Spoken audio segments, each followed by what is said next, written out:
Halo, salam jumpa. Hari ini kita akan merakit belt drive. Kemarin kita sudah membuat satu demi satu partsnya. Lalu hari ini kita akan merakit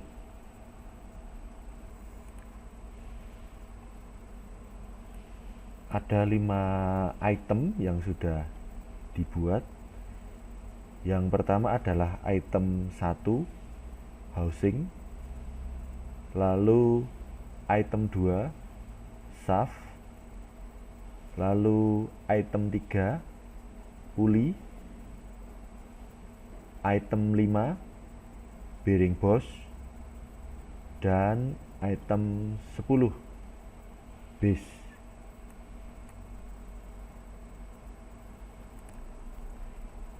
Kita awali dengan membuka software Autodesk Inventor, lalu new,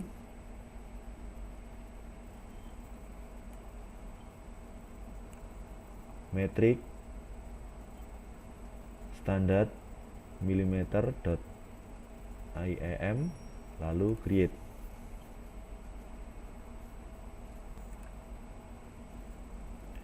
Kita pilih place, kemudian kita panggil komponen yang telah kita buat. Kita bisa panggil satu persatu dari mulai item 1 housing, lalu kita klik open. Demikian.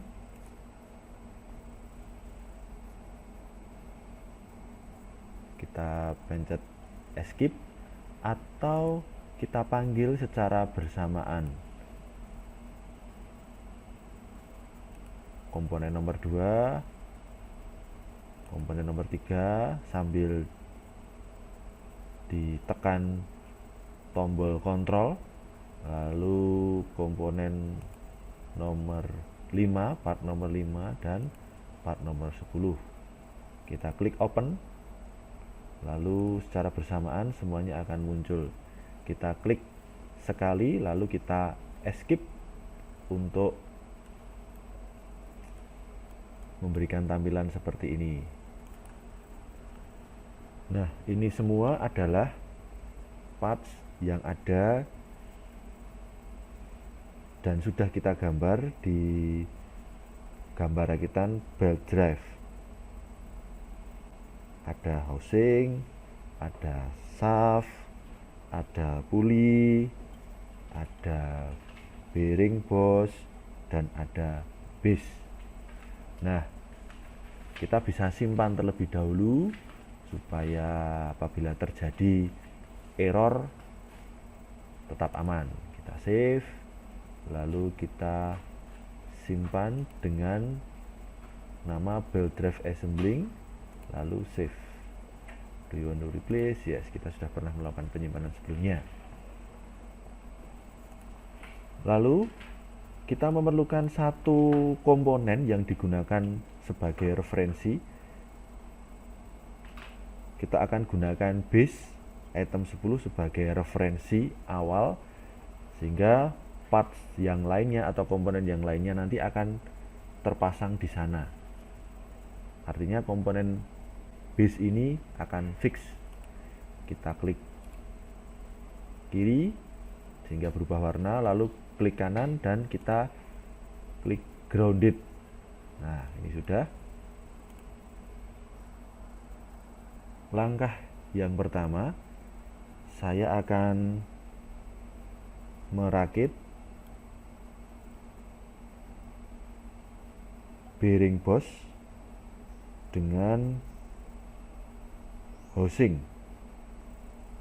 Bearing boss dengan housing. Nah, yang perlu diperhatikan di sini adalah lubang untuk oli.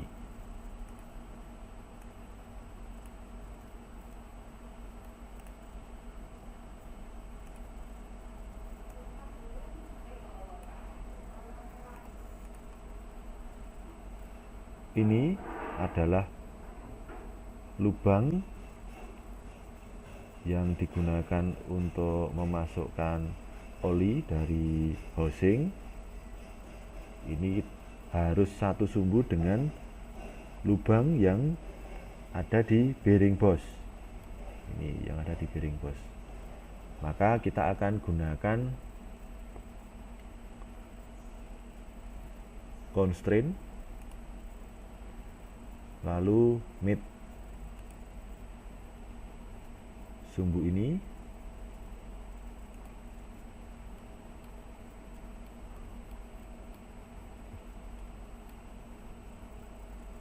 itu segaris dengan sumbu ini.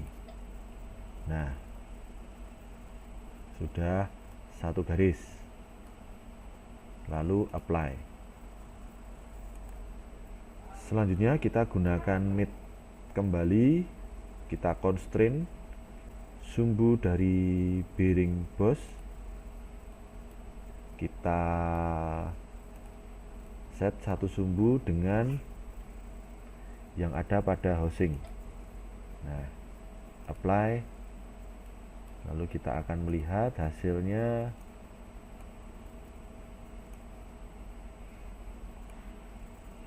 Nah, demikian.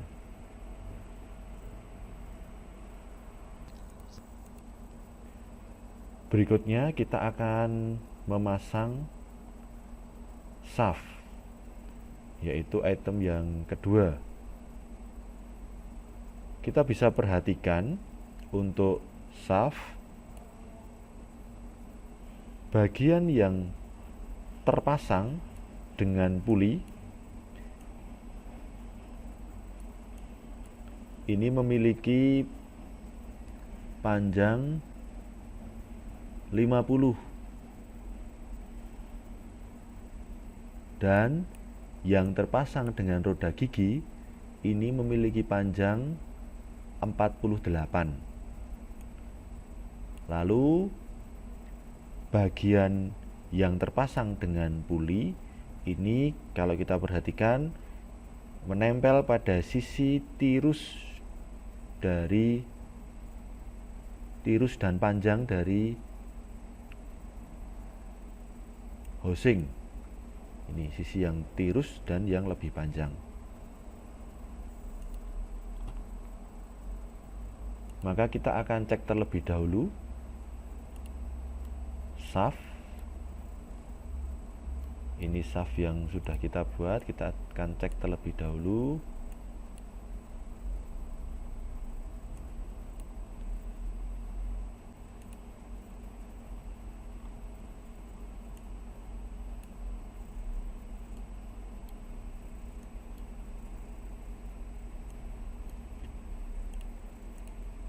Dengan inspect, measure, lalu kita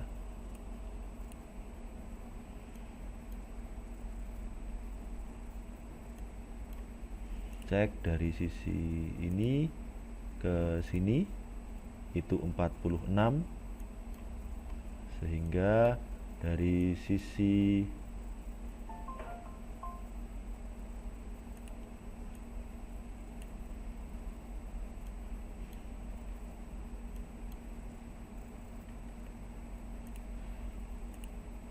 ini ke sini itu 50. Maka setelah kita tahu ini sisi yang bagian ini yang memiliki panjang 50, itu posisinya nanti akan berada di luar ini. Maka kita dekatkan dulu saja.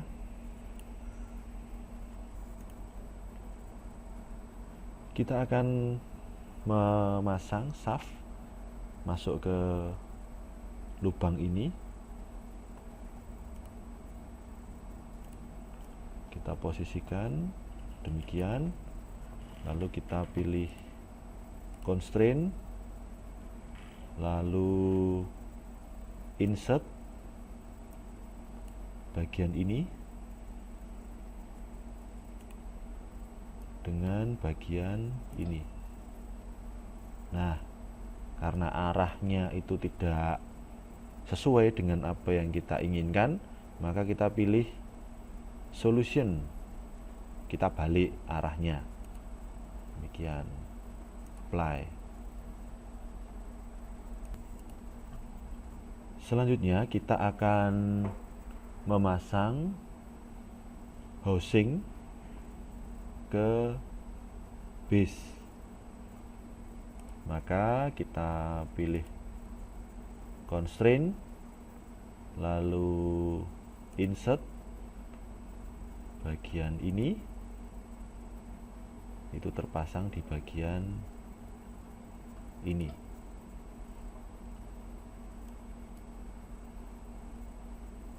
Kita lihat untuk posisinya sudah benar. Apply.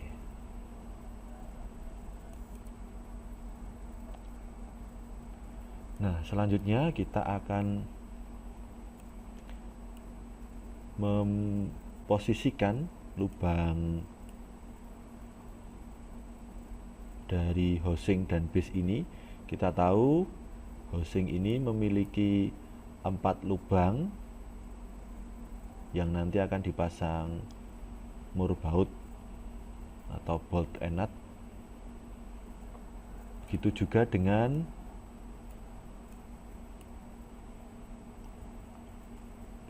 dengan base. Nah, ini kita lihat base juga punya 4 lubang. Nah, maka itu kita akan memposisikan lubang ini supaya satu sumbu. Ini kalau kita lihat bagian ini masih bisa berputar, artinya belum ada bagian yang mengunci, maka kita perlu memposisikan lubang ini sehingga menjadi satu sumbu. Nah, kita panggil kembali constraint, lalu insert bagian kita constraint, lalu insert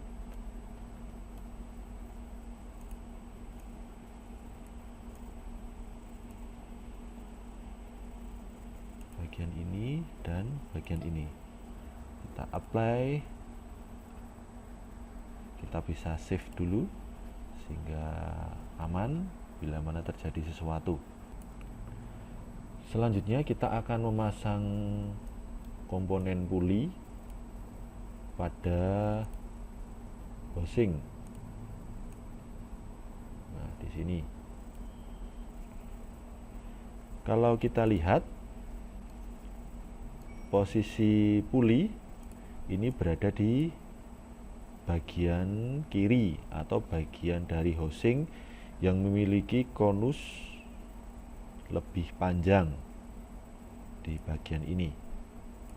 Ya, maka kalau kita lihat kembali berarti puli ini akan berada di sini.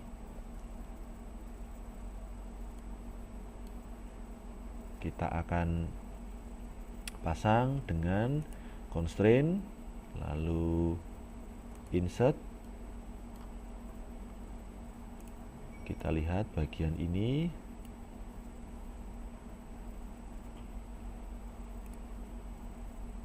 Insert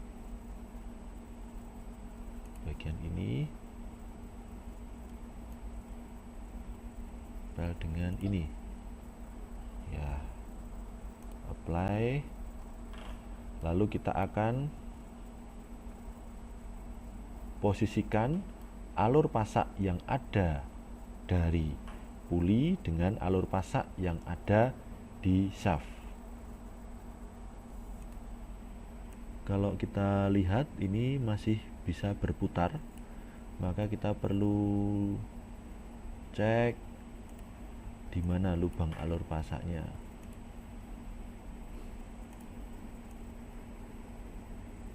Nah, kita sudah melihat bagian alur pasak.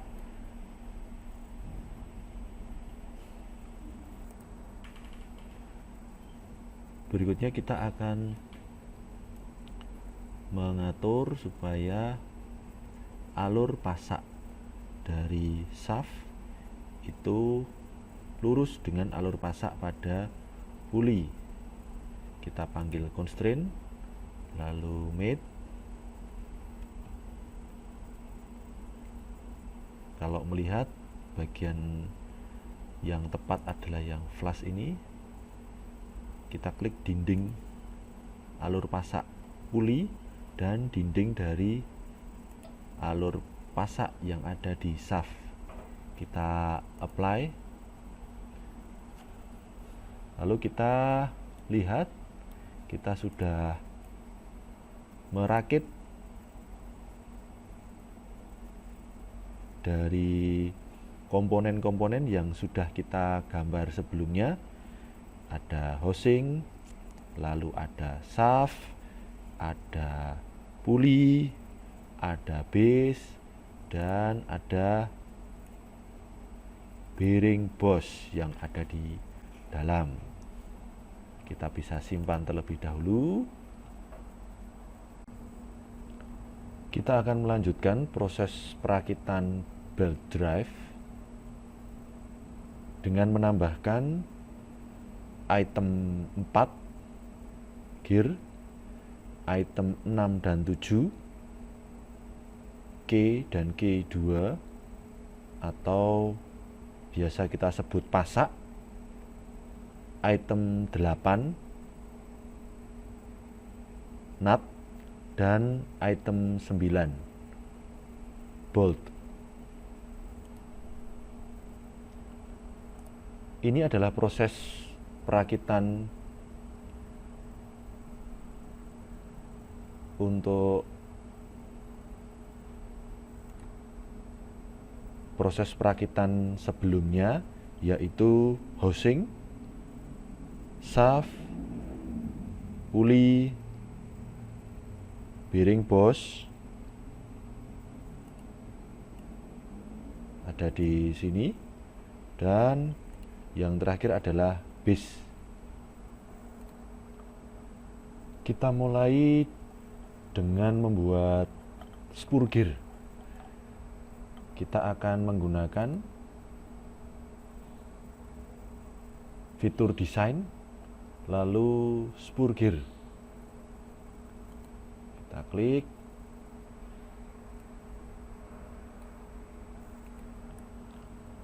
Fitur spur gear ini digunakan untuk membuat gear lurus, roda gigi lurus, dan roda gigi helix atau miring. Nah, kita akan isi terlebih dahulu. Yang pertama, modulnya kita buat 4. Lalu gear 1 kita buat komponen, number of teeth kita buat 24. 24 yang dimaksud di sini adalah jumlah giginya. Lalu ketebalan ini kita isikan di face width, kita isi 28 mm. Untuk jenisnya, karena kita akan membuat roda gigi lurus, maka di sini helix angle-nya kita isi 0 derajat. Lalu karena kita hanya membuat satu roda gigi, maka untuk gear 2 di sini kita pilih no model. Lalu setelah kita isi sesuai dengan data-data, kita oke lagi.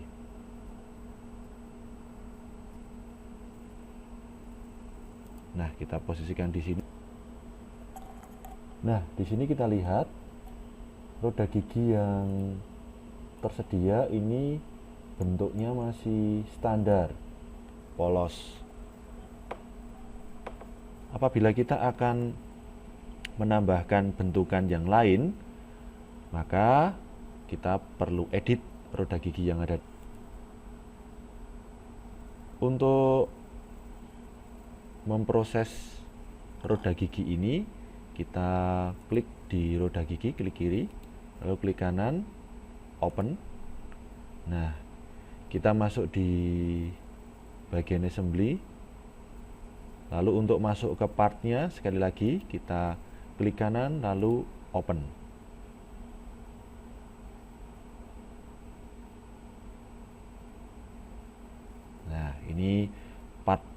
dari roda gigi sudah terlihat. Kita akan tambahkan di salah satu bagiannya dengan diameter 52. Maka kita start sketch, posisikan di sini. Kita buat circle diameter 52, finish sketch.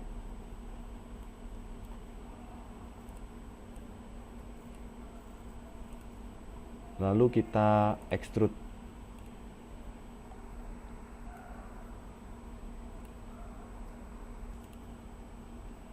Kita masukkan 20, lalu pilihannya adalah join.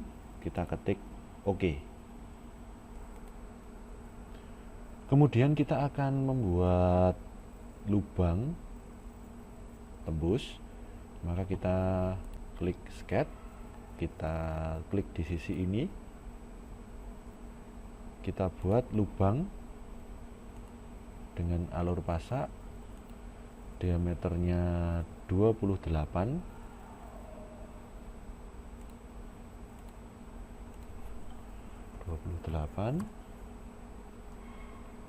lalu kita buat alur pasak, rectangle 2 point center seperti ini, dimana untuk slot ini kita bisa lihat di lebar pasak. Kalau kita lihat lebar pasaknya itu adalah 8, maka kita bisa berikan ukuran di sini 8. Lalu jarak dari sini sampai ke sini itu adalah 3. Lalu saya luruskan sisi ini dengan sumbunya. Lalu saya trim.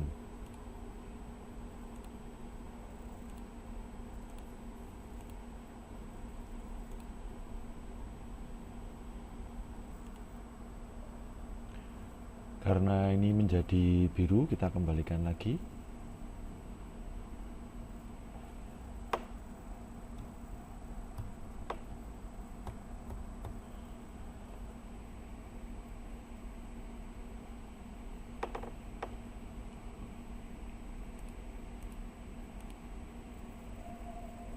Nah, gini.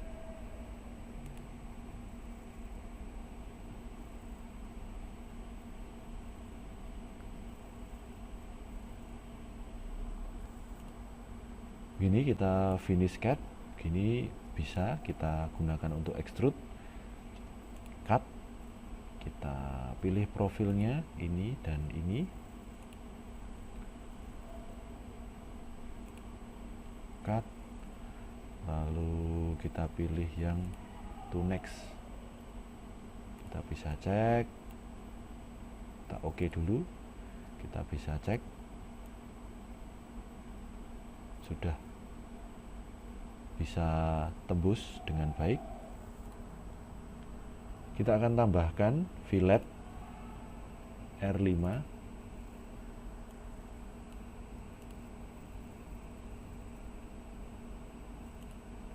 Di sini apply.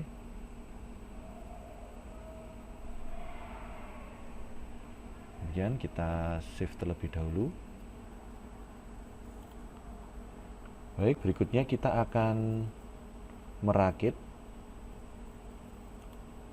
gear yang sudah kita buat dengan shaft. Ini shaftnya kita bisa bawa ke sini. Demikian. Untuk merakit kita gunakan constraint, lalu insert,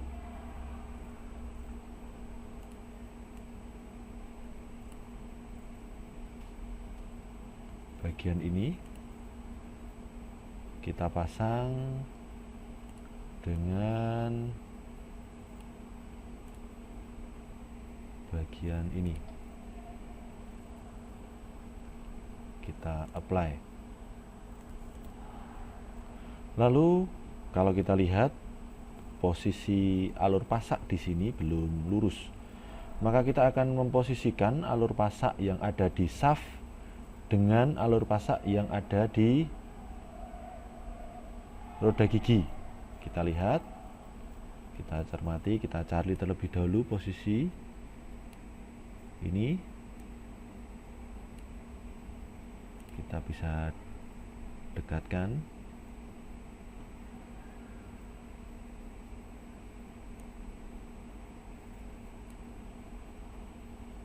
Kita constraint. Kita pilih untuk tipenya made, lalu sisi ini dan sisi ini kita pilih solusinya yang kedua, apply, dan sudah satu garis. Kita bisa save terlebih dahulu.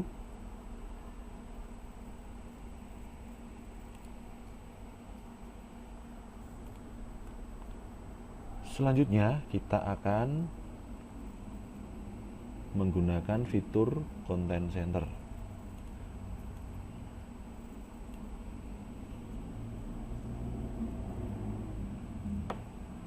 Kita klik place, lalu place from content center. Yang pertama kita akan membuat parallel key atau pasak. Kita pilih shaft parts sini, kita klik, kemudian case, kita pilih key machine,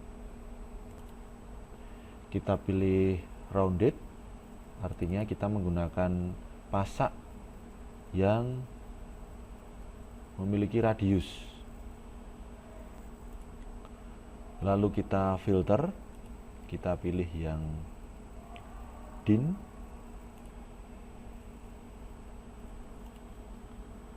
kita pilih yang DIN 68851A, lalu kita double klik. Karena akan kita gunakan di shaft dengan diameter 28, maka kita pilih yang 22 sampai 30. Ini shaft diameter 22 sampai 30. Lalu lebar dan tebalnya 8 kali 7. Ini sudah otomatis. Lalu kita pilih panjangnya 40. Lalu oke. Karena kita akan menggunakan dua pasak atau parallel key di kiri dan kanan, maka kita klik dua kali, satu, lalu nanti di sebelah kanan satu. Kita pencet escape saja. Lalu sebelum kita pasang, untuk mempermudah, karena shaft sudah terpasang oleh puli dan gear, maka ini kita perlu hilangkan untuk sementara. Kita klik kanan, lalu visibility-nya kita klik. Ini juga sama untuk gear, klik kanan, visibility diklik. Nah, ini sekarang kita lebih mudah untuk memasang pasak di shaft. Kita akan pasang satu demi satu. Kita dekatkan di sini. Kita lihat, kita gunakan constraint untuk mate bagian bawah, kita gabung dengan bagian bawah, lalu sisi apply kita mate juga sisi ini dengan samping, lalu apply, dan bagian radius dengan bagian radius.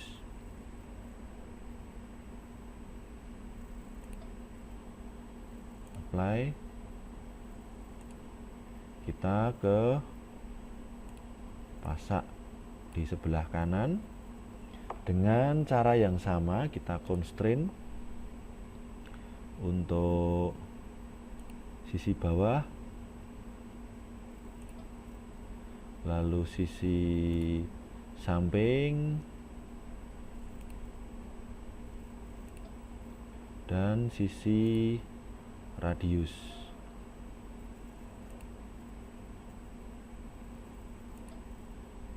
Oke, kita save terlebih dahulu. Setelah kita ambil pasak atau parallel key, kita akan mengambil nut. Kita klik lagi place from content center, lalu kita klik fastener, kemudian klik nut, lalu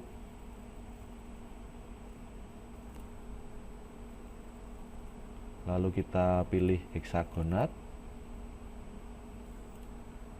lalu kita filter, kita pilih ISO, lalu kita pilih ISO 4035, kita oke.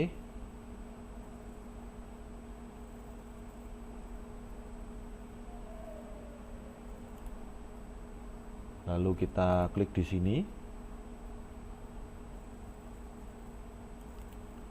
Kita akan menggunakan nut M24. Kita oke.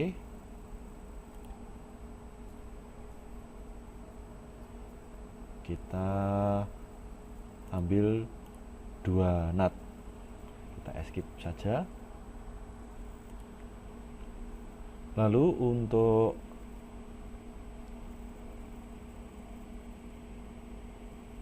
pemasangan sebaiknya kita tampilkan terlebih dahulu pulley.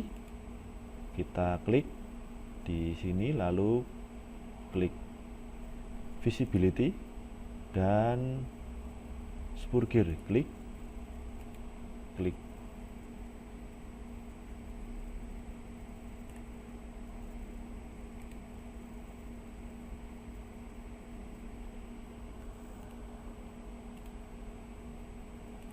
Juga spur gear sehingga lebih mudah dalam pemasangan. Untuk memasang nut pada shaft kita gunakan constraint, insert, kita klik bagian sisi ini dengan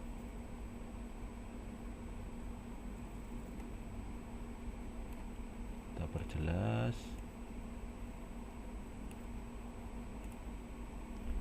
dengan bagian roda gigi. Nah, awas, yang perlu diperhatikan, nut tersebut menempel pada roda gigi, bukan pada shaftnya. Apply, lalu untuk yang kedua klik, lalu kita posisikan. Untuk pulinya kita dekatkan, kita klik di pulinya. Oke. Kemudian kita akan mengambil bolt atau baut dari content center.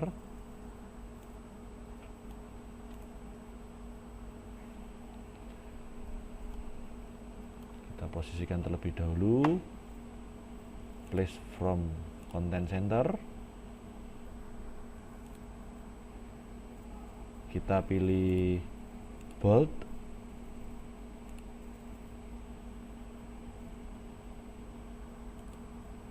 lalu pilih hexagon head, lalu kita pilih ISO 4017.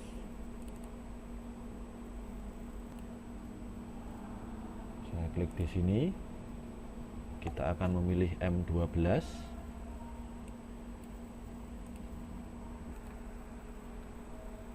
dengan panjang 35. Oke. Kita akan mengambil 4 bolt atau 4 baut. Kita ambil 4, lalu escape. Lalu kita akan pasangkan baut-baut ini.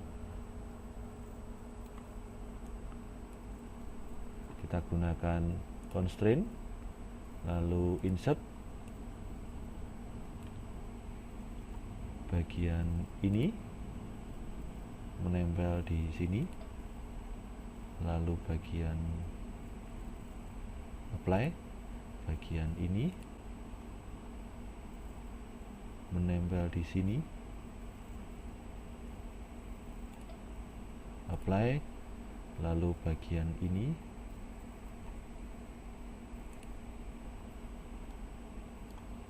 menempel di sini, apply, lalu bagian ini menempel di sini.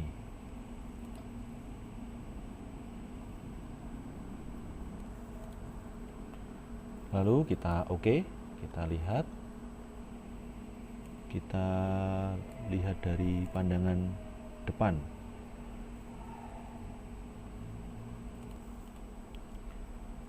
Kalau kita lihat posisi dari baut yang ada di sini, juga mur atau bolt dan nutnya dari depan, bagian yang runcing ada di atas, sehingga pada saat kita lihat dari pandangan kanan ataupun kiri, seperti terlihat di dalam gambar soal, itu akan seperti ini. Ini sudah sama dengan tuntutan yang ada di soal, maka kita tidak perlu mengkonstrain lagi antara bolt atau nutnya dengan plane yang ada pada shaft atau yang ada pada base. Lalu kita coba cek di bagian belakang dari belt drive ini, apakah juga sudah sesuai. Kita lihat di bagian belakang, oh ternyata belum sesuai. Bagian nutnya ini agak berputar ke arah kiri, maka yang perlu kita lakukan adalah kita posisikan terlebih dahulu seperti ini, lalu kita lihat origin dari shaft dan dari nut. Kita constraint, kita pilih salah satu origin, misalkan XY nya, pilih plane XY, kita mate dengan XY dari shaft. Udah, kita apply sesuai, sudah lurus ke atas.